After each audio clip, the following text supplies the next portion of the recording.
Good morning friends. Welcome to Sarvodaya IAS. इस video में हम लोग देखेंगे ordinance making power of president article 123 के बारे में।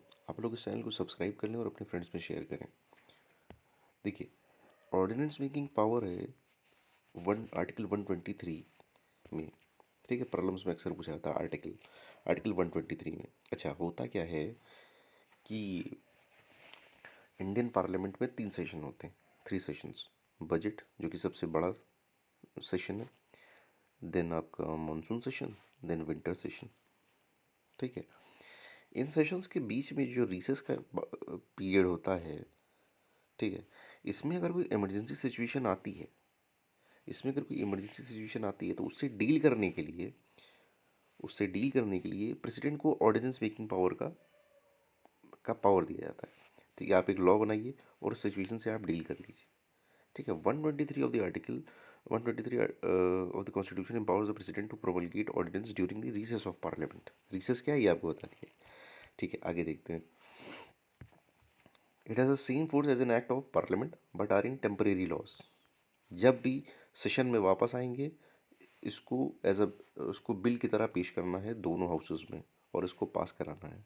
ठीक है, ordinance making power is the most important legislative power of president. ये क्वेश्चन पीसीएस में पूछा जाता है कि ये लेजिस्लेटिव पावर है, एग्जीक्यूटिव पावर है, और चार ऑप्शन ऐसे दे रखे होते हैं। तो ये लेजिस्लेटिव पावर है प्रेसिडेंट की। ठीक है, अच्छा, टू डील विद अनफोर्सिंग और अर्जेंट मैटर्स। ठीक है, ordinance made when both houses are, अच्छा, दोनों हाउसेस अगर सेशन में है और फिर ऑर्डिनेंस बनाया गया तो वो नल एंड वॉइड है। दैट इज़ कि वो अगेंस्ट, वो वायलेशन ऑफ कॉन्स्टिट्यूशन में आता है। ठीक है, so it is not a parallel power of, parallel power नहीं है ये, टेम्परेरी। ये एक तरीके का टेम्परेरी आप लॉ बनाकर वो कर सकते हैं। उसके बाद आपको जाना, आपको वापस पार्लियामेंट में ही बिल को पेश करना है। ठीक, अच्छा, ऑर्डिनेंस लाने के लिए कुछ लिमिटेशंस होती हैं प्रेसिडेंट के ऊपर, वो देख लेते हैं। ये सबसे इंपॉर्टेंट है, यहाँ से क्वेश्चन अक्सर बनते हैं। He can promulgate ordinance only when both houses of the parliament are not in session और आइदर ऑफ द टू। या तो दोनों नहीं है, राज्यसभा लोकसभा, या तो दोनों ही नहीं है सेशन में, या एक भी नहीं है। मान लीजिए राज्यसभा है, लोकसभा नहीं है, देन ऑल्सो आप ऑर्डिनेंस ला सकते हैं। ठीक है, ordinance can be question in the court of law on the ground that president has prorogued the house deliberately. आपने इस लोकसभा के सेशन को डेलिबरेटली एंड किया और उसके दूसरे दिन या उसके 4-5 दिन या एक हफ्ते बाद आपने ऑर्डिनेंस प्रोमलगेट कर दिया। इस पे कोर्ट इस पे संज्ञान ले सकता है। तो ये जुडिशियल रिव्यू के अंडर में आता है। ठीक है, subject matter on which parliament जिन जिन जिन सब्जेक्ट्स पर लॉ बना सकता है उस पर ऑर्डिनेंस भी अपना लॉ बना सकता है।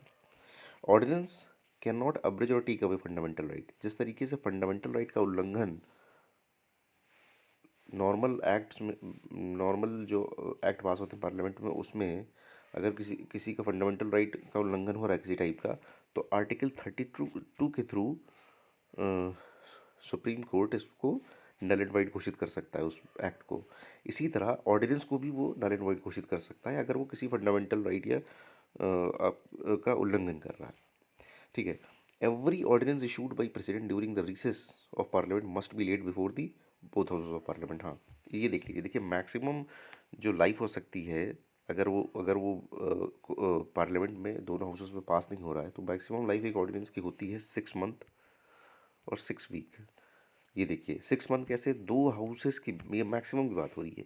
दो सेशंस के बीच में, मान लीजिए दो सेशन, मान लीजिए बजट, ठीक, और मानसून, ये कोई भी दो सेशन के बीच में 6 मंथ से ज़्यादा गैप नहीं हो सकता।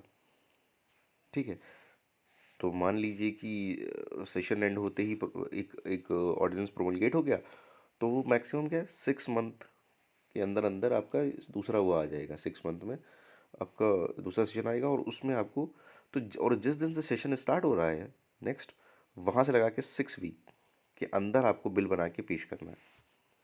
अदरवाइज ये नल एंड वॉइड हो जाएगा। ठीक है, तो मैक्सिमम लाइफ एक ऑर्डिनेंस की कितनी होती है, 6 month plus 6 week.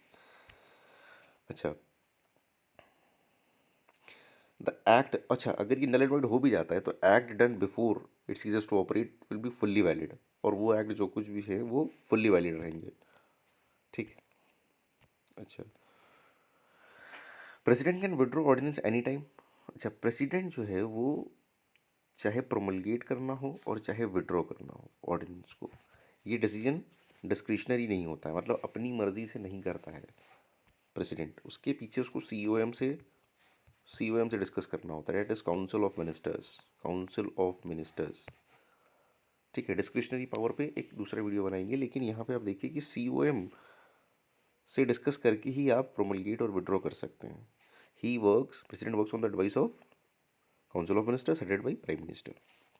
Ordinance can be retrospective, मतलब रेट्रोस्पेक्टिव मतलब कि बैक डेट से लागू हो सकता है। अगर कोई ऑर्डिनेंस पास हुआ तो वो बैक डेट से भी लागू किया जा सकता है, मतलब ये 2015 से इफेक्टिव, किसी चेंज को इफेक्टिव कर दिया उसने, तो वो रेट्रोस्पेक्टिव भी होता है।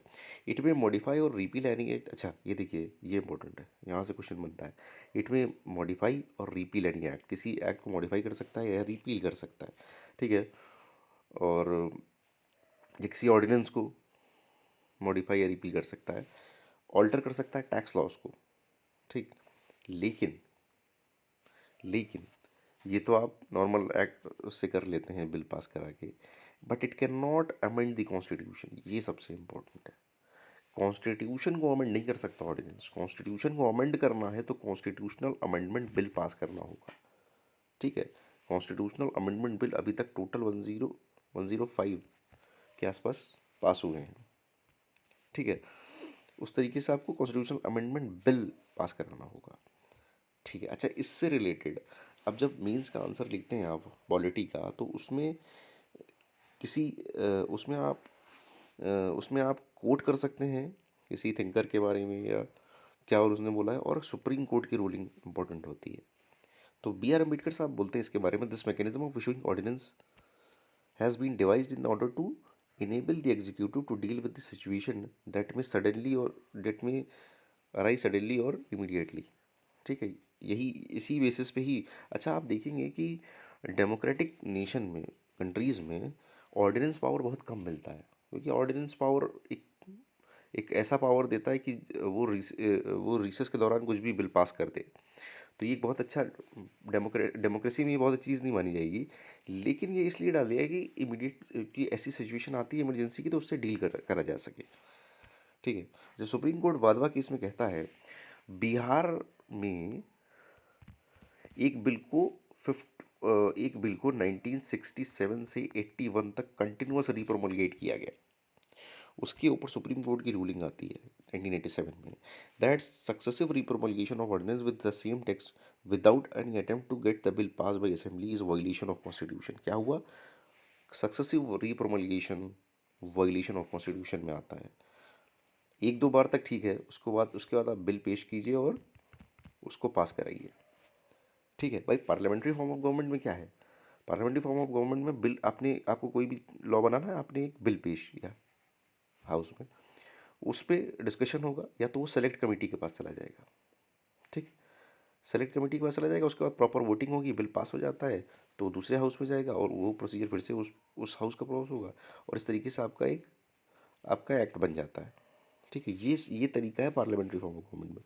ऑर्डिनेंस क्या है कि वो एक एक तरीके का टेम्परेरी प्रोसीजर है कि आप वो उस रिसेस पीरियड में आप अपना काम चला सकें, कि इमरजेंसी सिचुएशन से डील कर सकें। ठीक है, अच्छा in that judgement Supreme Court further said that it can not be use as a substitute for legislative power और स्टेट लेजिस्लेचर, इसको आप सब्सटीट्यूट के तौर पे नहीं यूज़ कर सकते। ठीक है, सब्सटीट्यूट के तौर पे नहीं यूज़ कर सकते, बस आपको एक इमरजेंसी सिचुएशन से डील करने के लिए ही ऑर्डिनेंस का यूज़ करना है। ठीक है, ये था वीडियो ऑर्डिनेंस पे। आप लोग इस चैनल को सब्सक्राइब कर लें और अपने फ्रेंड्स में शेयर करें। मिलते हैं नेक्स्ट वीडियो में। Thank you very much.